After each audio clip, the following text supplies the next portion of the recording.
Elizabeth Cruz point of view. Malapit na akong mag-isang buwan dito sa kumpanya at napagtanto ko na hindi ko pa man lamang nabibisita ang ibang field. Kaya naman habang walang ginagawa ay sinasamantala ko ang pagkakataon para maglibot sa ibang floor. Pasimple akong sumisilip sa mga studio kung saan nagaganap ang ibang live shooting. Sa MNV kadalasang nagaganap ang mga shooting ng reality shows ng network. Ngunit dito rin naman ay may mga photoshoot sa taping. Ang VEC at MNV ay magkahawak kamay sa pagbibigay ng magaganda at ikalibreng mga palabas sa bansa. Sa pagkakaalam ko ay magkakaibigan na ang mga magulang nila kaya naman ipinagpatuloy nilang dalawa ang partnership. High school pa lang din ay nakikita ko na noon si Jasper dahil lapitin siya ng mga babae. Napaka-unprofessional naman niya. Napatigil ako sa paglagpas sa isang nakaawang na pinto at bahagyang umatras para sumilip. Nakita ko ang isang studio at nakahanda ang isang summer na tema. Sa loob ay may ilang tao at may isang katandaang makulay ang suot na halos bunuti na ang buhok. Sobrang nalit na tayo ng submission dahil ang arte-arte niya. Nakailang late siya ng attend tapos kapag darating naman ay wala akong makuhang magandang shoot. Ano ba yan? Bukas na ang printing at wala pa tayong plantsadong picture, Alden. Tayo na lang ang hinihintay at kinukulit na tayo. Stress na sabi ng lalaking nakakatanda. Kailangan may maibigay na tayo sa kanila ngayon. Naku, huwag mo nang pilitin ang paimportanteng model na yan.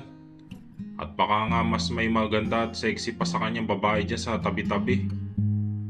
Gigil na anas niya at hindi naman sinasadyang napatingin sa gawi ko. Nakaramdam ako ng hiya dahil nahuli ako nakikinig. Ay, sorry po, hindi ko po sinasadyang makinig.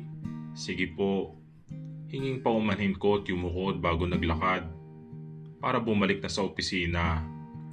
Miss, sandali lang. Napahinto ako at lumingon para makita ang photographer. Po, ano po yun? Hindi siya sumagot at bagkus ay tiningnan ako mula ulo hanggang paa at napakulot naman ako ng noo bago tiningnan ang sarili ko. May mali ba sa suot kong white long sleeve at cream na paldang lagpas ang tuhod? Kung tatanungin ako ay disente naman ang suot ko. Sinimulan niya akong ikutan habang nakalagay ang daliri sa baba. Medyo may pagkamanang ka ha, pero halata naman na may shape ang body mo. Po? Nasubukan mo na bang maging model sa magazine, Elizabeth? Banggit niya sa pangalan ko nang basahin ito mula sa suot kong ID. Ay hindi po. Patanong kong sagot dahil hindi ko alam kung may insulto ba ako o matutuwa sa sinabi niya. Aha, may konting pabor lang akong hihingin, Elizabeth. Tingin ka nga sa kaliwa, iha. Okay, sa kanan naman. Parang tanga naman akong sumunod sa gusto niya at ilang sandali pa at itinaas na ang sukbit na kamera. Smile. Alangan akong ngumiti sa kamera at tiningnan niya ang resulta bago napatango. Okay, perfect. Alden, bisa ng bago nating model. Ano po? Kulat kong bulalas at ilang sandali pa ay lumabas ang tinawag niya at marahan na akong hinila papasok. Pero hindi po ako model. Pagtutol ko habang hinihila ako papasok sa isang dressing room. Not anymore, iha. Pinangakuan niya ako ng malaking talent fee at halos magmakaawa na rin ang mga kasamahan niya na isalba ko sila. Kaya naman wala na akong nagawa pa. Ang hindi ko lang inaasahan ay swimsuit pa lang ipapasuot nila sa akin. Tila nilalamig akong pumuesto sa harap at bahagyang na-conscious dahil sa mga matang nakatingin sa akin. She is something isn't she? Sino ba ang mag-aakala na nagtatago sa manang na fashion ng sexing katawan? Sinabi ko naman sa'yo, hindi ba? Mas may gaganda pa at sexy sa bratinelang model na yon. Dinig kong sabi ng photographer na nagngangalang Alfie bago siya ngumiti sa akin. Huwag kang kabahan, iha. I just know you're a natural. And so, nang araw na iyon ay pinanganak ang model na si Elizabeth sa isang small section sa magazine. Ngunit para sa akin ay isa itong bagong experience. Nang araw ding iyon ay binayaran ako ni Sir Alfie ng 50,000 at halos mapatalon ako sa gulat at saya. Ilang shots lang ay mayroon na akong 50,000. Wow! Dahil sa saya ay kaagad ko itong pinagmalaki kay Sky at sabik siyang tinawagan. Hello ate, ngarag ang boses na tanong ni Sky. Ay sorry, nagising ba kita? Okay lang ate, mukhang masaya ka yata ah. Oo, model na ako bunso.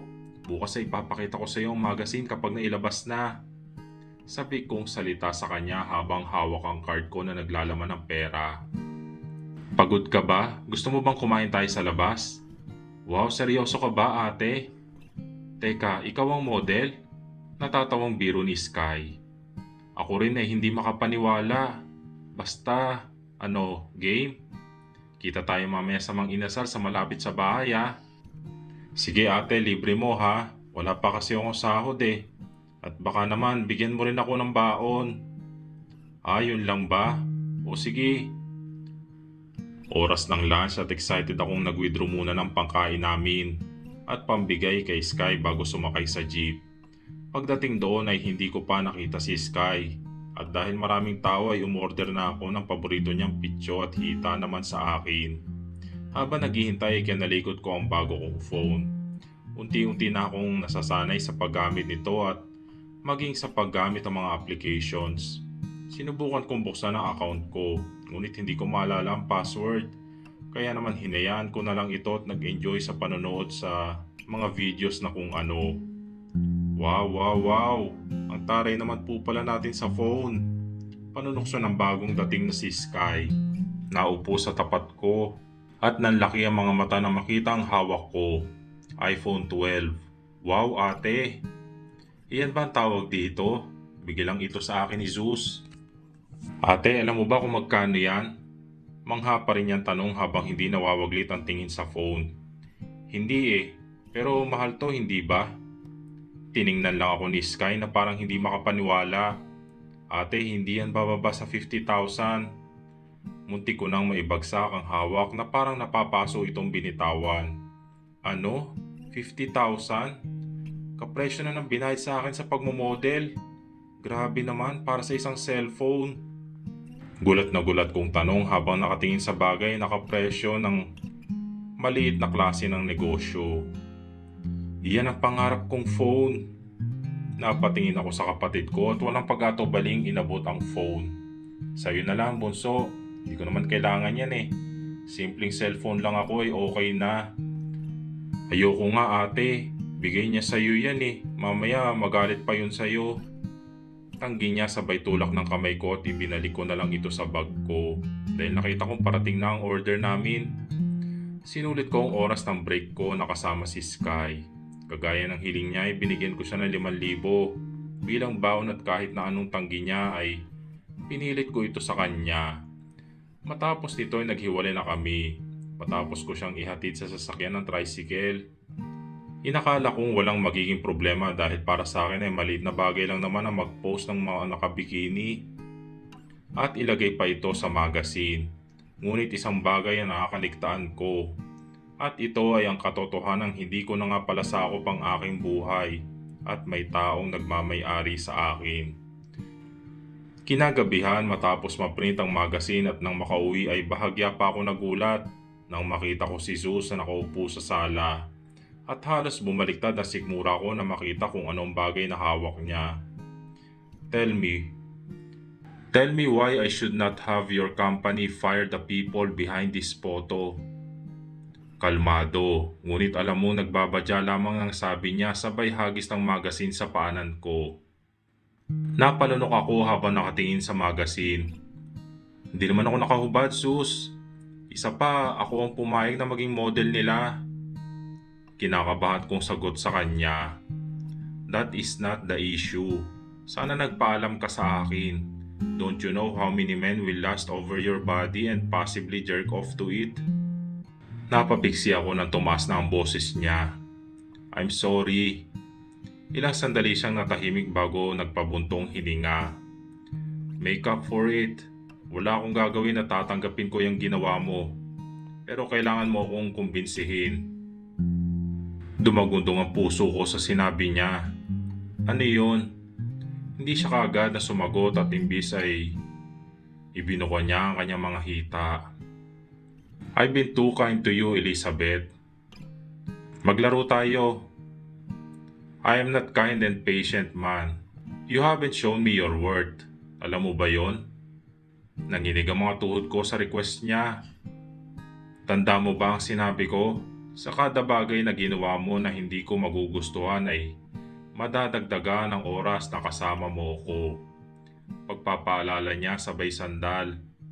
Halika rito. Naghihintay ako. Ang isipin pa lamang na mas tatagal ang oras na kasama ko siya at ginagawa ang mga ganitong bagay ay sapat na para lumapit ako sa kanya. Kung tutusin, marahil ay ibang babae pang nagmamakaawang luhuran siya dahil kahit naman nakamaskara siya ay halata pa rin na may itsura siya. Pero hindi ako. Unzip me. Utos niya nang nasa harap niya ako at marahang lumuhod. Sa tulong ng panghapong araw at ilaw sa may kusina ay nakikita ko nakabukol niyang alaga. Nanginginig ang mga kamay kong inabot ang siper niya at ibinaba ito. Marahan akong napasinghap na tumama ang kamay ko sa alaga niya hanggang sa tuluyang magpakita ang kulay pula nitong panloob. Hawakan mo. Napatingin ako sa mga mata niya at hindi ko alam ngunit may pamilyar akong nakikita sa mga iyon. Hinawakan niya ang kamay ko at ipinatong ito sa unti-unting nabubuhay na niyang alaga at bahagyang nalaki ang mga mata ko. Go on! Ninakasan ko ang loob ko at buong tapang siyang dinukot upang ilabas ang natatago niyang alaga na kumakawala na.